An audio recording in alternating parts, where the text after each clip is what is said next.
Hi guys, welcome to the Selvan show. இன்னைக்கு யாரை பற்றி பார்க்க போகிறோம்னா, the one and only the Ronaldo. ஏன் இந்த டயத்தில் பார்க்குறீங்க அப்படின்ட்டு கேட்கலாம். இப்போ லாஸ்ட்டாக போர்ச்சுகல் ஸ்பெயின் மேட்ச் நடந்துச்சு. அதில் தோல்வி அடைந்து விட்டார் ரொனால்டோ. தோல்வி அடைந்தாலும் டீசெண்டான தோல்வி தான். ஆனால் அது இவரோட கடைசி world cup. Next world cup ஆட முடியுமான்னு தெரில. ஆனால் ஒன்றும் ரிட்டையர்மெண்ட் அறிவிக்கலை. ஆனால் அழுதுகிட்டே தான் வெளியே போனார், ஒரு எமோஷ்னலாக சென்டிமெண்டலாக. ரிப்போர்ட்டர் கேட்டதுக்கு நான் ஃபேமிலியோட டெசிஷன் பண்ணிட்டு தான், நான் இப்போ அர்ஜென்ட் இல்லை, ஃபேமிலியோட டெசிஷன் பண்ணிட்டு தான் ரிட்டையர் ஆகணும் இல்லைன்னு சொல்லுவேன் அப்படின்னு சொல்லியிருக்கிறாரு. ஓகே, யார் இந்த ரொனால்டோ? இவரோட லைஃப்லேருந்து நம்ம என்ன கற்றுக்கணும்னு தான் பார்த்தேன். இவர் ஒரு பிரமிப்பான ஆள் இல்லைங்களா? உலகம் ஃபுல்லாக most followed person on the earth. இவரை தெரியாத ஆளே இல்லைங்கிற மாதிரி 1 பில்லியன் ஃபாலோவர்ஸ் இருக்கிறாங்க. ஆல்மோஸ்ட்டு யூடியூப் ஓப்பன் பண்ணார், 3 நிமிஷத்தில் 10 மில்லியன் கிட்ட, 1 மணி நேரத்துக்குள்ளே 10 மில்லியன், 80 மில்லியன் ஃபாலோவர் ஒரு மாதத்துக்குள்ளே இது பண்ணியிருக்கிறாரு. இவர் பேரை சொன்னாலே தெரியாத ஆளே இல்லை. இவர் மெஸ்ஸி, இவங்க 2 பேர்த்துக்கு இருந்தால் எப்பவுமே போட்டி. அது அப்பேற்பட்ட லெஜெண்டுக்கு எண்ட் ஆஃப் அன் எரா. எப்படி அவ்வளோ பெரிய ஆளானார், எங்கே பிறந்தார், எப்படி எங்கே வளர்ந்தார், அதை தான் நான் பார்க்கலான்ட்டு பார்த்தேன். அவரும் நம்மளை மாதிரி ஒரு சாதாரண ஆள் தாங்க. எங்கே பிறக்கிறாருன்னா, February 5, 1985 மெட்ரியா ஃபான்சல், போர்ச்சுகலில் ஒரு தனித்தீவு. அங்கே ஒரு தாய் தந்தை. அப்பா ஜோசே, அம்மா மரியா. 4வது பிள்ளையாக பிறக்கிறாங்க. பணக்கார ஃபேமிலியெல்லாம் இல்லை, ரொம்ப ஏழ்மையான ஃபுல்லாக. அப்பா அல்கஹாலு, அப்பப்போ வேலைக்கு போகிறவர். அம்மா வீட்டு வேலை, வீட்டு குக்கிங்கு, பெருக்கிறது, இதெல்லாம். ஒரு ரொனால்டோவோட ஃபேமஸான ஃபோட்டோ பார்த்துருப்பீங்க. அவர் விளக்கு மாற்ற வச்சு கூட்டிக்கிட்டு இருப்பார், பெரிய சைஸ் விளக்கு மாற்ற. அப்படி இருந்தவர் தான். எப்படி இப்படி ஆனார் அப்படிங்கிறது தான் நம்ம இப்போ பார்க்க போகிறோம். ஆக்சுவலாக பார்த்தீங்கன்னா அவர் பிறந்ததே ஒரு அதிர்ஷ்டம்னு சொல்லலாம். ஏன்னா அவங்க அம்மா ஆல்ரெடி ஏழை, அவங்க அப்பாவும் சரக்கு அடிப்பார். ஆனால் அவங்க அம்மா கொடுமைப்படுத்துறது இதெல்லாம் இல்லை. சரக்கு அடித்தாருன்னா கப் சுப்புன்னு போய் படுத்துக்குவாராட்டிருக்கு. அதனால் அவங்க அப்பாவை பற்றி ரொனால்டோ எந்த கம்ப்ளைண்ட்டும் பண்ணதில்லை, இந்த மாதிரி அடிக்கிறாரு, அப்யூஸ் பண்ணுறாருன்னு. ஆனால் சரக்கு அடிக்கிறது அவரோட ப்ராப்ளம். ஏன்னா அவர் போருக்கு போய்கிட்டு போர்ச்சுகல் ஆர்மியில் இருந்திருக்கிறாரு. போர் போகுது, அந்த போரை பார்த்து அந்த டிப்ரெஷன் ஆகி அடிக்க ஆரம்பித்தவர் தான். அதுக்கப்புறம் நிறுத்தவே இல்லை. அப்புறம் பார்த்தீங்கன்னா 3 குழந்தைகள். இதுக்கு முன்னாடி, ரொனால்டோவுக்கு முன்னாடி 2 அக்கா, ஒரு அண்ணன். அவங்களும் பார்த்துக்கணும் அப்படின்னா அவங்க அம்மா 4வதாக கன்சீவ் ஆனவருக்கு, நம்ம ஆல்ரெடி 3 பசங்க இருக்கிறாங்க, இவங்களவே நம்ம எப்படி வளர்த்துறது தெரில, பேசாமல் அபார்ஷன் பண்ணிடலாம் அப்படின்ட்டு டாக்டர்கிட்ட போகிறாங்க. டாக்டர்கிட்ட போனால் முடியாதுன்னு சொல்லிடுறாரு. அதுக்கான ஃபண்ட் இல்லைன்னு சொல்கிறாங்க. அந்த மாதிரி விட்டாங்க. அதுக்காக அவங்க அம்மா சரக்கடிச்சே ரொனால்டோ கலைச்சிடலாம் அப்படின்லாம் பிளான் பண்ணியிருக்கிறாங்க. ஆனால் எதுக்கு அசராமல் பிறக்கிறாரு. February 5, 1985 வறுமையில் தான் பிறக்கிறாரு.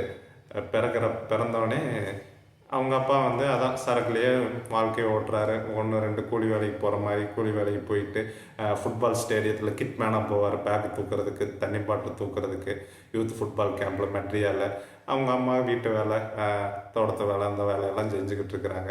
சின்ன பையன்லேருந்தே இங்கே எப்படி கிரிக்கெட்டோ அங்கே பட்டி தொட்டி, சின்ன தெரு எல்லாமே ஃபுட்பால் தான். சின்ன கிட்ஸே இருந்தால் கூட ஃபுட்பால் தான் விளையாடணும் அப்படின்னு நினைப்பாங்க. அங்கேயும் ஃபுட்பால் 3லேருந்து 7 வயசுல சும்மா ரோட்டில் ஃப்ரெண்ட்ஸோடு அப்படி விளையாடுறாங்க. சரி, அவங்க அப்பா பார்த்துட்டு, அவங்க அப்பா கிட்மேனாக போகிறார் இல்லையா, வாட்டர் கேன் தூக்குறது, பேடு, அந்த பேக் தூக்கிட்டு போகிறது, பார்ட் டைம் வேலையாக போய்கிட்டு இருக்கிறாரு. அந்த யூத் அகாடமியில் ரொனால்டோவே கொண்டு போய் சேர்த்தி விடுறாரு. அதுக்கப்புறம் நடந்ததெல்லாம் வரலாறு. ஆனால் அவருக்கு அவங்க அப்பா இதை நினச்சாலே கண்டு தண்ணி வருது கைஸ். அவரால் முடிஞ்சது அங்கே சேர்த்தி விட்டது. ரொனால்டோ நல்லா விளையாடுறான். ஸ்கூலில் எப்பவுமே ட்ரபிள்டு கிட்ட தான் ரொனால்டோ. நல்லா சேட்டை பிடிச்ச பையன் தான், படிக்க மாட்டேன்னு சொல்கிற பையன் தான். ஆனால் விளையாட்டுன்னு வந்தால் சின்சியர் ஆகிடுறது. நல்லா விளையாடுறான், ஓடுறான், ஆடுறான், நல்லா ட்ரிபிளிங் பண்ணுறான், எல்லாமே பண்ணிக்கிட்டு இருக்கையில் ஒரு மித வயசு, ஒரு 10 to 12 இல்லை 10 வயசுங்கிறப்ப போர்ச்சுகலோட மெயின்லேண்ட், போர்ச்சுகல் இது மெட்ரியாங்கிறது தீவு, மெயின்லேண்டில் கால்ஃபர் வருது. இந்த அங்கேயெல்லாம் வந்து கிளப்ல எல்லாம் சின்ன பையனாக இருக்குல்ல யங் டேலண்ட் எடுத்து பெருசாக்கணும்னு நினைப்பாங்க.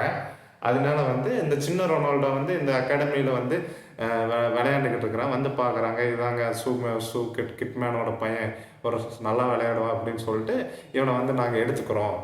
ஒரு $1000 உங்களுக்கு பே பண்ணுறோம்.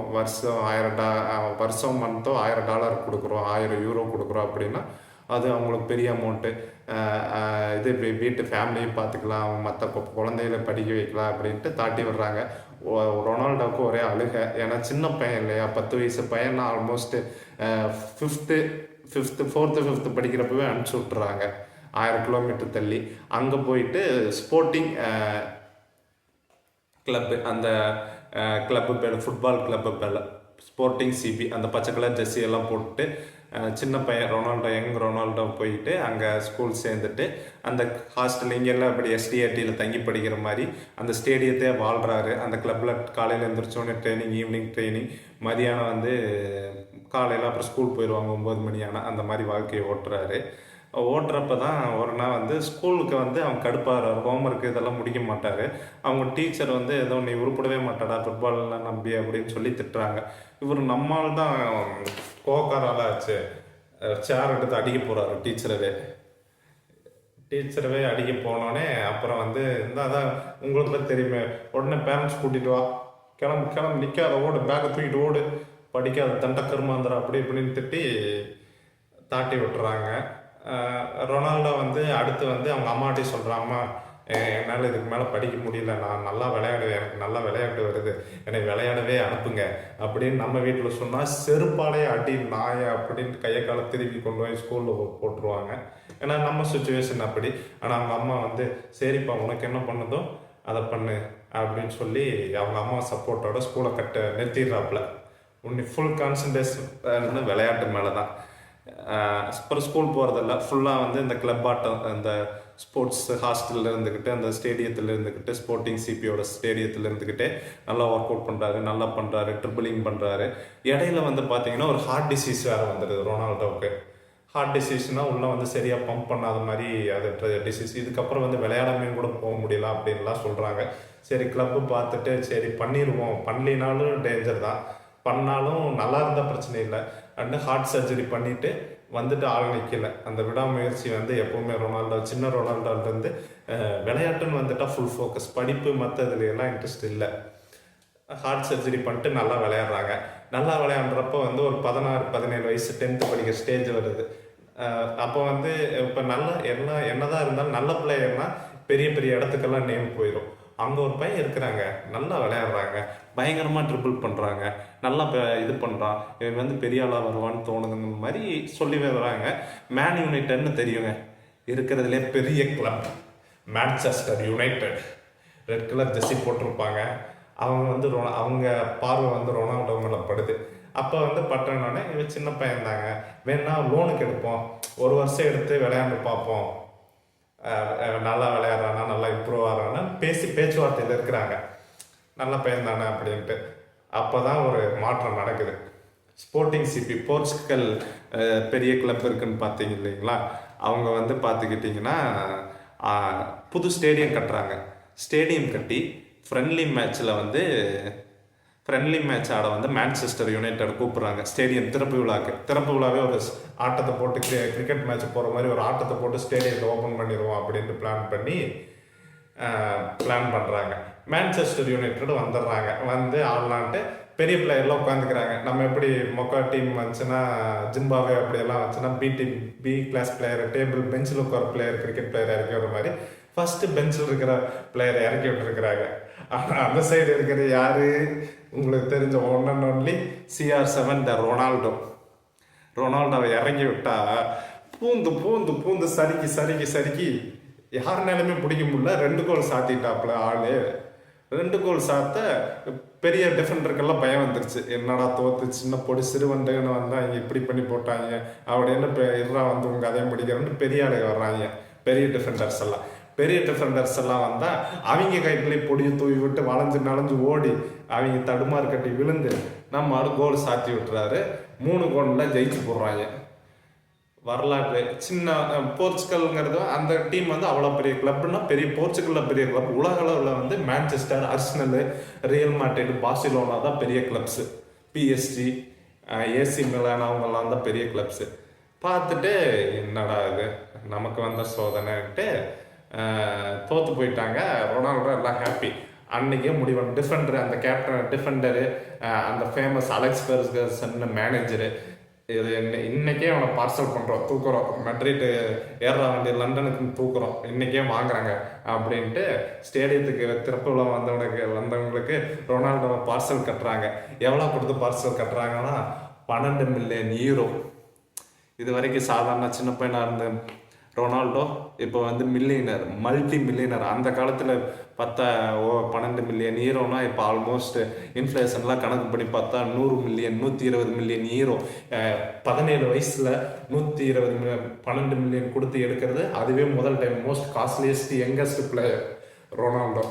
சார் நினச்சாலே சார் என்ன ஒரு வாழ்க்கைங்கிற மாதிரி இறங்குறாப்புல 2003 மான்செஸ்டரில் இறங்குனதுலேருந்து வெற்றி தாங்க. அந்த பையனை யாருனாலே பிடிக்க முடியலை. இருக்கிற இறங்கிற ரொனால்டோ இன்டர்வியூலாம் பார்த்தீங்கன்னா இங்கிலீஷ் தெரியாது.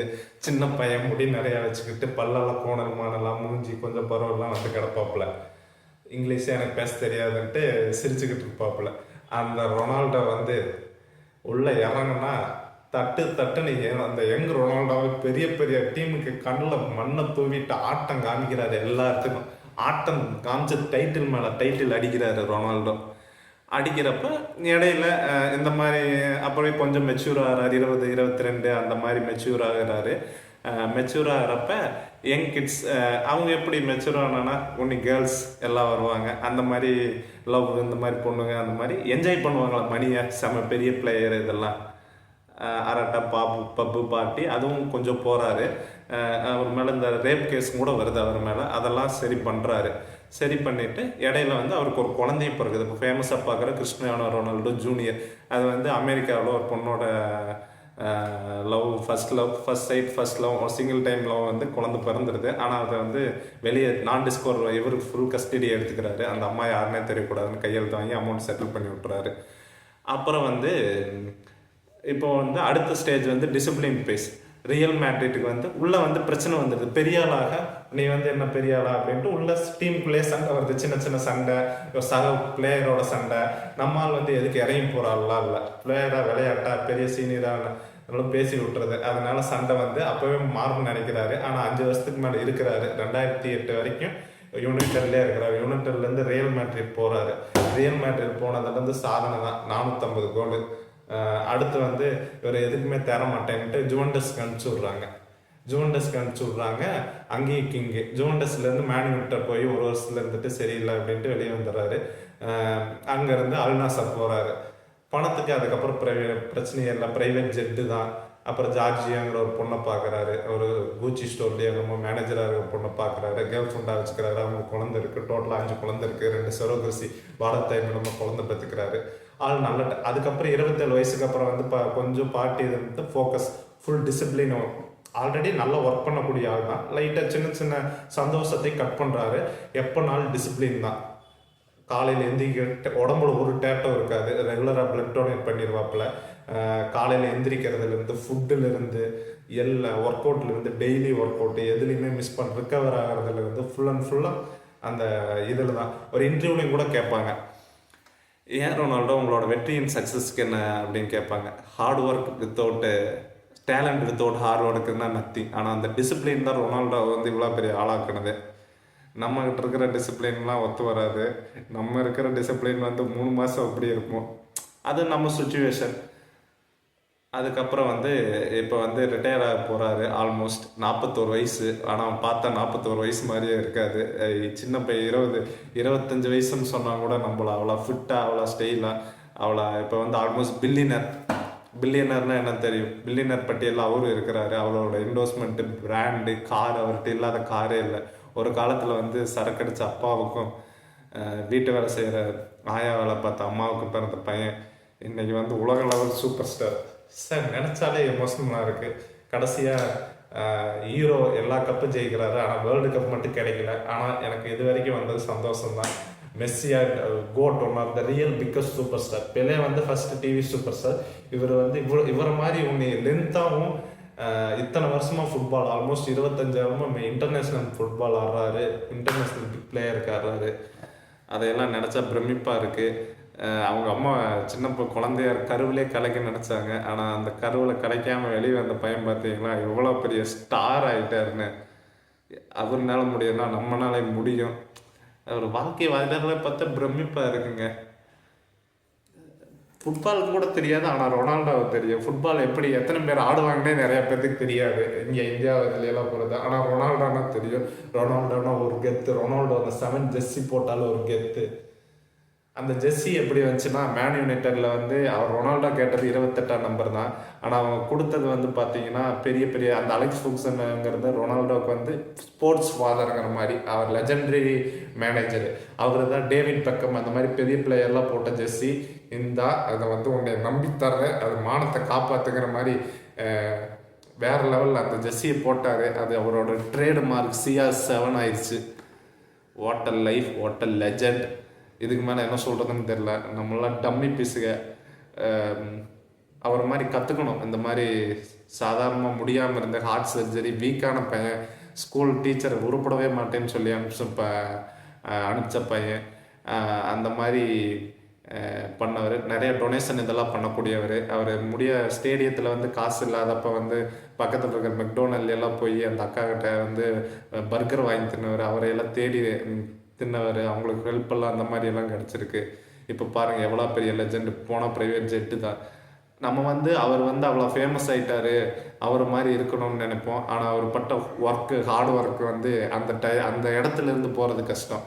நம்ம வந்து என்ன பண்ணுவோம், ஒரு 2-3 மேட்ச் ஆடிட்டோமா, நான் தான் பெரிய ஆள், காலரை தூக்கி விட்டுக்கிட்டு, ஸ்கூல் மேட்ச் ஆடினாலே காலரை தூக்கி விட்டு நான் தான் பெரிய ஆள், நான் தான் பெரிய ஆள், நான் தான் பெரிய ஆள்னு ஆடுவோம். ஆனால் அந்த இடத்துல இவ்வளோ வருஷமாக பணம் வர்றது செகண்ட் விஷயம். இப்போ வந்து அவர் பணம் வந்து மேட்டர் இல்லை, அந்த டிசிப்ளின் தான் மேட்டர்னு அவரே சில இன்டர்வியூவில் சொல்லியிருக்கிறாரு. ஹார்ட் ஒர்க், டிசிப்ளின் தான் முக்கியம். இதுதான் என்னோட வெற்றியின் சவசை. நான் அப்படியே ஓப்பனாக தர்றேன். நீங்கள் ஃபாலோ பண்ணுறது கஷ்டம், முடிஞ்சால் ஃபாலோ பண்ணிங்கன்னு சவால் விடுறாரு. அதனால நம்மளும் அந்த டிசிப்ளினை வந்து கொண்டாட நினைக்கணும். அதனால என்ன வாழ்க்கை, கருவிலேயே இதாக வேண்டியவர், டெவலப் ஆகி வந்து நம்மெல்லாம் இப்போ காரணம் காமிப்போம். நம்மளாலே முடியும். அசாதாரணத்தையும் லக்கும் சிலது இருக்குது. அந்த நாட்டில் பிறந்தது ஒரு லக்கு அந்த மாதிரி. ஆனால் இவரோட ஹார்ட் ஒர்க்கும் 90% இருக்குது. அதனால் வந்து வாட் அ லெஜண்ட். எப்பவுமே ஃபுட்பால்ங்கிற பேர் இருக்க வரைக்கும் இவரோட பேரும் இருக்கும். அதனால் வந்து வாட் அ லைஃப். ஸ்போர்ட்ஸ்கள் தோற்றுருக்கலாம், ஆனால் மக்கள் மனதை வென்று விட்டார் Ronaldo. What a life. Selvan shower like, share, subscribe பண்ணுங்கள். இன்னும் இது மாதிரி நிறைய ஸ்டோரி பார்ப்போம். பாய்.